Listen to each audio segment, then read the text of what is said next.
Hello, pretty girl book club, and welcome to this month's book vlog.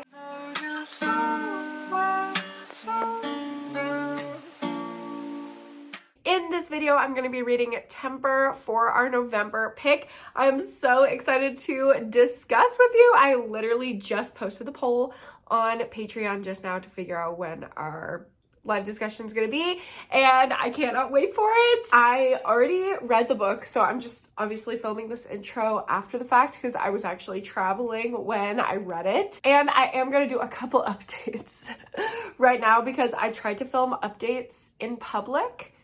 I don't know what I was thinking. I filmed my 50% update at the airport, and there's literally 3 babies like crying and screaming in the background. Horrible. So I deleted that footage and we're just gonna film it here because it was literally so bad. But basically, the synopsis of this book is kind of hard to pitch because it's really vague. I feel like it's really plotless and you uncover a lot of what the book is about as you're reading, which is just like the development of our characters. So we're following Kira, who is an actress in Chicago. She is trying to get this role in Temper, which is a play put on by this production company run by Malcolm Mercer, who's like this iconic guy in the Chicago theater scene. He runs this production company with, what's her name, Joanna? Yeah, Joanna, who he's kind of kept in this toxic loop, and he's really intense, not only with his acting on stage but also off stage as well. He has tumultuous relationships, like I said, with his business partner and with Kira and with other actors in the past, and it all comes to a head. If you like the theater scene, you know, this one will just hit on a different level for you, I feel, because it's a lot about that. It's also a lot about like manipulation, female rage, feminist themes, all of that. I don't know if I would be able to give this synopsis if I would have given it before I've read it. It's much easier to talk about now that I've already read the book. But yeah, this is what we're going to be going into. So at the 33% mark, my update was at the hotel the night before we were about to fly out of Philly. I went to my cousin's wedding in Philly and I started the book the day after the wedding. Okay, I thought I was going to read maybe 20-30 pages and then have some good reading time on the plane. Girl, I got over 100 pages in on my first time picking up this book because it sucked me in so bad. So I was at the 33% mark and the clip was completely drowned out by our hotel's loud ass heater. You literally could barely hear what I was saying. So this is what I said. I said that I was in love with the Morley Gray characters. I already felt like I got a feel for the development of their backstory, and I just wanted to know more and more and more and more. The short chapters created a lot of intrigue and kept me entertained and flipping pages. And there was this one point in the clip where I was like, I just want to know. Like, I just want to know what is going on. I feel like this book hooks you exactly like Malcolm hooks Kira, and the way that it makes you feel just mirrors how the characters are feeling in the book. And if a book can make me feel anything other than like, okay, I'm just sitting on my couch reading a book, it deserves praise from me. Also, I loved the November atmosphere. So cool that this book is set in November for a lot of the book, and we had it as our November pick, set in Chicago. I was in Philly at the time, so just like the cold, chilly air was the perfect place for me to read it. And of course, being a theater kid, I loved the references as well. So after that, we hopped on the plane, which you're gonna see, and I read again to the 50% mark.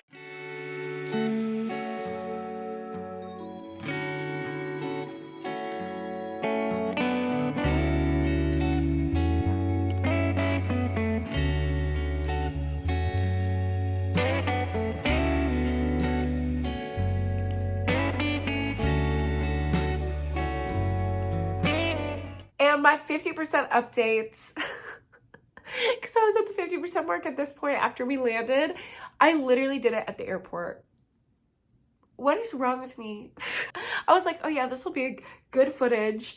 I don't know. I need some type of production assistant because listen, if I'm not in my setup, it's so bad. So at the 50% mark, I basically thought the reveals that were coming to light at this point, I felt like weren't shocking, but they were uncomfortable. You know what I mean? Like, it was just that creeping sensation, like sent shivers up my spine, and it wasn't like, oh, shocking, I would have never guessed, but it was effective. There are things that I could have guessed, but I feel like that was the intention. Like, it was just like waiting under the surface, and once it was revealed, you could finally feel that feeling of like, I knew it. So it's definitely not as shocking as They Never Learn, and it's definitely less of a thriller. At the 50% mark is when I kind of adjusted my expectations, and I was like, okay, this is a psychological suspense. This is not a thriller. So from the airport, we then headed to my mom's house for Thanksgiving,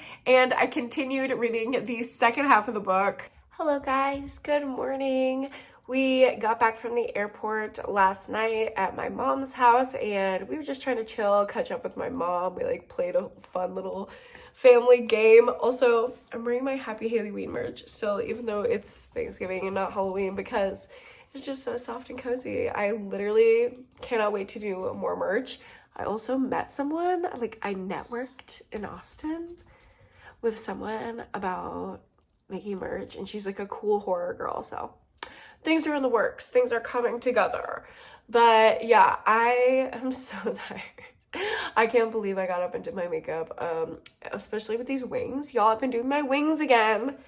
If you remember me from my wing era, you've been around a long time, but I'm bringing back the winged eyeliner. Something about it, I don't know. It's like giving winter time. But last night I made it to the 70% mark in temper, and this shit is crazy. Like, this is just about crazy people.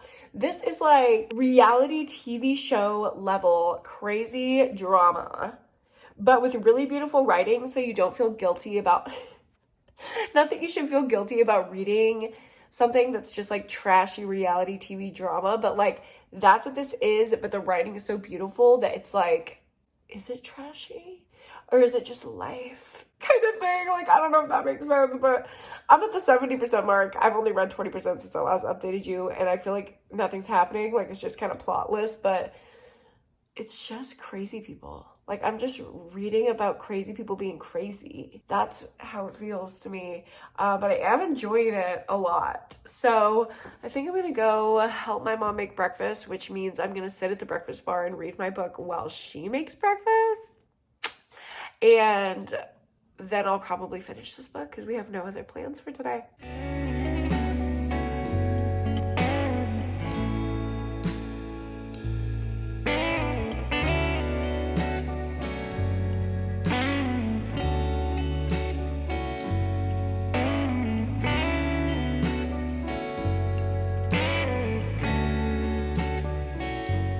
What the hell, what the hell, what the hell, what the hell, what the hell is happening? What the hell is happening?